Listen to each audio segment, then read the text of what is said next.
Okay, comrades, it's time for a pop quiz. What is a whistleblower? Is it this guy? Is it me?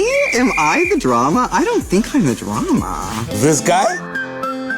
Or this? Actually, it's none of the above. It's these people. Cynthia Stimpel, SAA whistleblower. Whistleblower Bianca Goodson. Whistleblower Athol Williams. For a lot of older South Africans who grew up under apartheid, when you hear the word whistleblower, then you start thinking informant or impimpi. So if you were thinking that a whistleblower is a snitch, you're right. And you know what they say?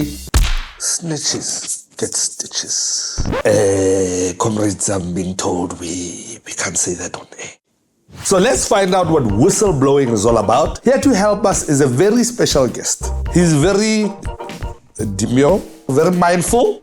Is this TikTok? What's going on? What the hell? Let's get away.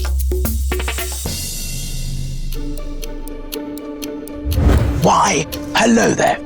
Today we observe a herd of the homo office workers going about their daily routine. But one among them is about to undergo a perilous journey. Watch as he suddenly notices something. He has found droppings indicating the presence of the lotus cancerous. The lotus cancerous, or luta for short, is a devastating creature that can devour the resources of an entire forest until there's nothing left. It protects itself by blending in with the rest of the population. This deadly species thrives in South Africa, found just about everywhere from government offices to company boardrooms. For this humble homo workus, it is a pivotal moment. It has decided to metamorphosize into the exquisite homo whistleblowis in order to save the forest. Here it is now, taking evidence to the alpha.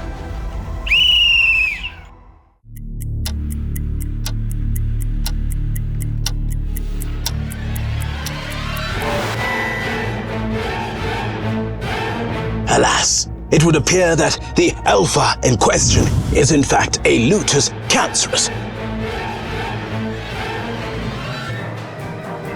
Unfortunately for our whistleblowers, it is about to become a rather hostile landscape. Watch how the lotus convinces the rest of the herd to push the whistleblowers aside, isolating him as they chase him away. Isolated, hungry, and in constant danger, the whistleblowers attempts a warning dance to alert the rest of the workers about the presence of the deadly lotus cancerous.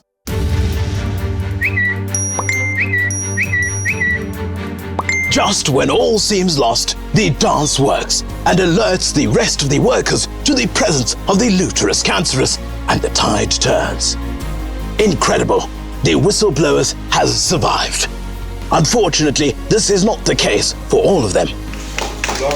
If a forest doesn't listen to the warnings of the whistleblowers, it could lead to the demise of an entire ecosystem.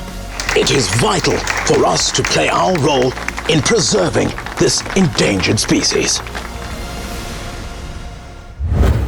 Wow. Who said nature documentaries are only for stoners? Me. I said that. Comrades, whistleblowing is when ordinary people like you and me see corruption happening and decide to do something about it. Whether it's the arms deal, the Gupta, Steinhoff, or the VBS bank heist, there's a good chance you know about it because of a whistleblower. Good looking out. Cynthia Stimpel blew the whistle about massive corruption at South African Airways during the state capture era. They wanted me to agree to and ratify a board resolution to add on suppliers that were not part of our list and to sign and change the scope of an existing transaction advisor calculated to $250 million. I refused to sign it and I said, not on my watch. But whistleblowing can be very dangerous, which is why many try their best to remain anonymous. Andre de Ruyter leaves Eskom with immediate effect. This follows an explosive interview on ENCA that detailed the alleged rot between the state-owned entity and the African National Congress. After this cup of coffee, I started feeling extremely nauseous and off balance. A colleague told him, "I've seen this before, this is cyanide poisoning." Damn, okay. I've been working with the NPA, with SARS, with the SIU to help them prepare for cases as a state witness. But when I'm getting death threats, even while I'm in exile, and if I get taken out, well, then there'll be no witness and those cases won't be tried. PPE whistleblower Babita Deokaran was gunned down outside her Johannesburg home on Monday. She was one of many key witnesses in the investigation to dodgy PPE contracts. There are about 2,000 assassinations in South Africa over the last 2 decades, with many of them being whistleblowers. For those lucky enough to survive, being a whistleblower can still be a lonely journey full of hardships. I got suspended and lost my job for it. Then no one's going to talk to you and your name is tarnished, your reputation's tarnished. It was as if somebody punched me in the gut.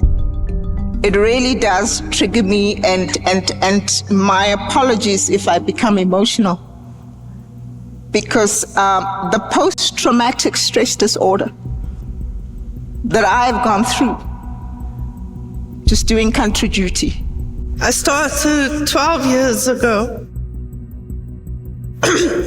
Take your time. as a junior employee, and I was actually congratulated by my colleagues for showing them that an ordinary person, by working hard, can get to the top.